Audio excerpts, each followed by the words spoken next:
Assalamualaikum warahmatullahi wabarakatuh. Pernyataan pengurus besar Nahdlatul Ulama tentang persoalan Rempang Kalang. Pengurus besar Nahdlatul Ulama atau PBNU memandang perlu menyampaikan pandangan dan sikap terkait persoalan Rempang Kalang dengan terlebih dahulu perlu mengemukakan beberapa hal yang penting dan mendasar sebagai berikut. Pertama, PBNU senantiasa menyimak dengan saksama seraya terus mengawal derap langkah kehidupan kita bersama dalam bermasyarakat, berbangsa dan bernegara. Kedua, PBNU berpegang teguh pada iktikat baik dan nilai-nilai keutamaan serta bersandar pada objektivitas dalam menentukan pandangan, posisi, sikap dan perannya.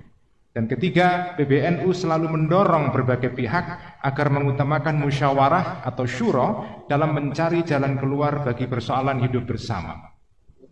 Selanjutnya, dalam menyikapi persoalan Rempang Kalang, PBNU menyampaikan pandangan sebagai berikut. Pertama, dalam pandangan PBNU, persoalan Rempang Kalang merupakan masalah yang terkait pemanfaatan lahan untuk proyek pembangunan. Persoalan semacam ini terus berulang akibat kebijakan yang tidak partisipatoris, yang tidak melibatkan para pemangku kepentingan dalam proses perencanaan kebijakan hingga pelaksanaannya. Hal ini kemudian diperparah oleh pola-pola komunikasi yang kurang baik.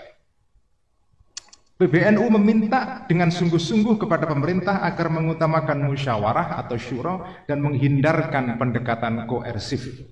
Kedua, Komisi Bahthul Masail Ad-Diniyah Al-Waqi'iyah pada Muktamar ke-34 di Lampung telah membahas persoalan pengambilan tanah rakyat oleh negara.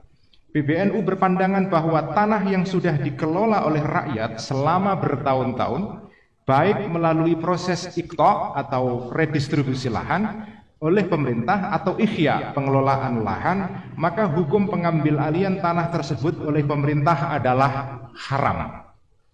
Namun demikian, PBNU perlu menegaskan kembali agar menjadi perhatian semua pihak bahwa hukum haram tersebut jika pengambil alihan tanah oleh pemerintah dilakukan dengan sewenang-wenang.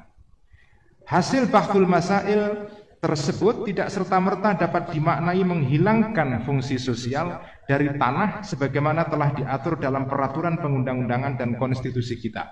Pemerintah tetap memiliki kewenangan untuk mengambil alih tanah rakyat dengan syarat pengambil alihan dilakukan sesuai dengan ketentuan hukum dan peraturan perundang-undangan, dengan tujuan untuk menciptakan sebesar-besar kemakmuran rakyat dan tentu harus menghadirkan keadilan bagi rakyat pemilik dan atau pengelola lahan. Ketiga, PBNU mendorong pemerintah untuk segera memperbaiki pola-pola komunikasi dan segera menghadirkan solusi penyelesaian persoalan ini dengan memastikan agar kelompok yang lemah atau mustad'afin dipenuhi hak-haknya serta diberikan afirmasi dan fasilitasi. Keempat, PBNU mendorong pemerintah pusat dan daerah untuk lebih meyakinkan masyarakat mengenai pentingnya proyek strategis nasional dan kemaslahatannya bagi masyarakat umum, serta memastikan tidak adanya perampasan hak-hak serta potensi kerusakan lingkungan hidup dan sumber daya alam. Dan kelima terakhir, PBNU selalu membersamai dan terus mengawal perjuangan rakyat untuk mendapatkan keadilan melalui cara-cara yang sesuai kaidah hukum dan konstitusi. Selanjutnya, PBNU juga menghimbau kepada masyarakat Rempang Kalang agar menenangkan diri dengan memperbanyak zikir serta taqarrub kepada Allah serta tetap memelihara sikap husnudzon terhadap pemerintah dan aparat keamanan. Semoga kita semua mampu mengambil pelajaran demi kemajuan kehidupan beragama, bermasyarakat, berbangsa dan bernegara. Wallahul muwaffiq ila aqwamit thoriq. Wassalamualaikum warahmatullahi wabarakatuh. Jakarta, 15 September 2023. Kiai Haji Yahya Khalil Stakuf, Ketua Umum.